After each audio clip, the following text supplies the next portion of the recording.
Μία από τις σημαντικότερες κοινωνικές παρεμβάσεις του Δήμου είναι και η λειτουργία παιδικών σταθμών. Κοντά μας έχουμε τον πρόεδρο των παιδικών σταθμών του Δήμου, κύριο Φίλιππο Φιλίππου. Κύριε Φιλίππου, καλησπέρα. Καλησπέρα.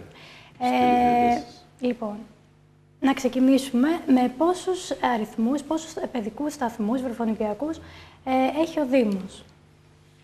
Ο Δήμος μας αυτή τη στιγμή διαθέτει 11 σταθμούς. Οι 9 από αυτούς είναι παιδικοί σταθμοί και οι 2 φιλοξενούν βρέφη ηλικίας από 8 μηνών μέχρι 2,5 χρόνων.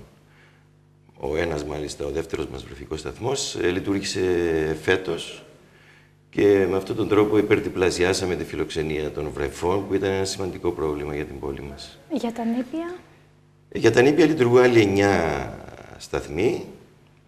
Για παιδιά μιλάμε βέβαια, έτσι, γιατί τα νήπια πάνε στο νηπιαγωγείο. Συνολικά δηλαδή φιλοξενούμε γύρω στα 680 παιδιά στους βρεφικούς και στους παιδικούς μας σταθμούς. Από ό,τι έχουμε ακούσει, ο Δήμος Ξάνθης δεν έχει και χρέη. Ναι, δεν έχουμε χρέη. Μάλιστα. Οπότε χρειάζονται, αν είχαμε περισσότερα κονδύλια, θα γινόταν και πιο εύκολο το έργο των παιδικών σταθμών. Σαφέστατα. Σαφέστατα, Μάλιστα. Σαφέστατα. Λοιπόν, κύριε Φιλίππου, σας ευχαριστώ πολύ. Και εγώ σας ευχαριστώ πολύ. Έχουμε ολοκληρώσει τη συζήτησή μας, θα τα πούμε και στο μέλλον φυσικά.